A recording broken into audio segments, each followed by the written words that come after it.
السلام علیکم ناظرین، اسلان خان یوسف زیب سے مخاطب ہوں۔ آپ کو اچھی طرح معلوم ہے کہ جب سے برما کے فوج نے آنگ سان سوچی کی حکومت کو ختم کر کے برما میں مارشل لا نافذ کیا تو تب سے برما میں مظاہرے چل رہے ہیں، لیکن مظاہرے اب اس لیول تک پہنچ چکے ہیں کہ جوابی کارروائی میں برما کے فوج نے وہاں 400 لوگوں کو ہلاک کیا۔ لیکن اب صورتحال مزید گمبھیر ہو چکی ہے۔ اس کی وجہ یہ ہے کہ وہاں پہ جو ماضی سے نسلی علیحدگی پسند گروہ ہے، انہوں نے ان مظاہرین کے ساتھ حمایت کا اعلان کیا ہے کہ ہم مل کر برما کے فوج کے خلاف اب مظاہرے کریں گے۔ اور میں یہ جو علیحدگی پسند نسلی گروہ ہے، ان کے حوالے سے میں آپ کو بتاتا چلوں کہ یہ 1949 سے وہاں برما میں متحرک ہے اور وہ چاہتے ہیں کہ ان کو آزادی ملے، کیونکہ یہ وہاں مختلف سٹیٹ سے بلانگ کرتے ہیں اور یہ چاہتے ہیں کہ یہ برما سے آزادی لے اور یہ اپنے الگ ریاست بنائے۔ اور یہ 10 کے قریب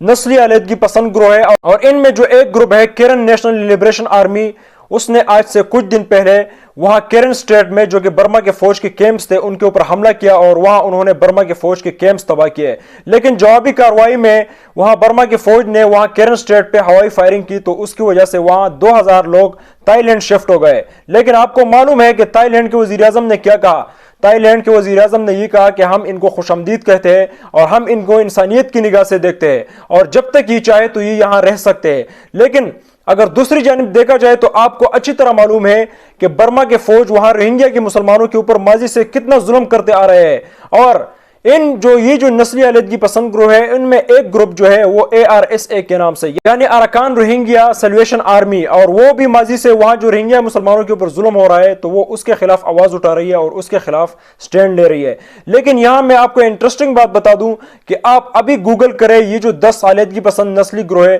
تو وہاں یہ جو سارے گروپ ہیں ان میں کسی بھی گروپ کے ساتھ آپ کو ٹیررسٹ نہیں لکھا ہوا نظر آئے گا۔ لیکن جب آپ ARSA کے اوپر کلک کریں گے، کیونکہ وہ مسلمانوں کے لیے سٹینڈ کرتی ہے، تو وہاں آپ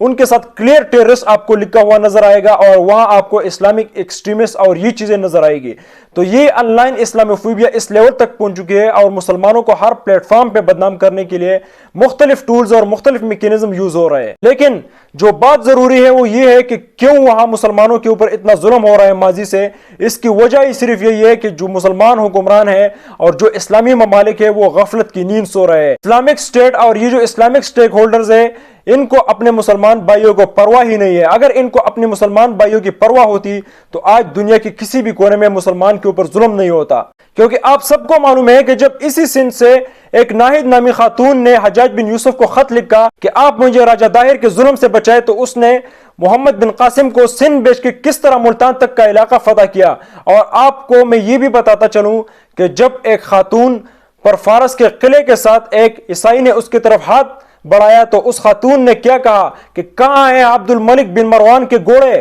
کہ وہ میری مدد کرے؟ اور جب ایک بندہ عبد الملک بن مروان کے پاس گیا اور وہاں اس نے یہ سٹوری سنائی تو عبد الملک بن مروان نے اپنے گھوڑے تیار کیے اور وہاں اس نے فارس پہ حملہ کیا، فارس کے قلعے پہ حملہ کیا۔ یہ تھا اسلام کا مزاج اور یہ تھا اسلام کا پاور۔ لیکن کتنی افسوس کی بات ہے کہ 50 کے قریب اسلامی ممالک ہے لیکن کوئی بھی مسلمان ملک جو ہے وہ کلیئرلی ان کے لیے سٹینڈ نہیں کرتا کہ یہ دنیا میں مسلمانوں کے خلاف صرف ظلم کیوں ہو رہا ہے۔ اور میں آپ کو یہ بھی بتا دوں کہ OIC کب سے وجود میں ہے، لیکن OIC نے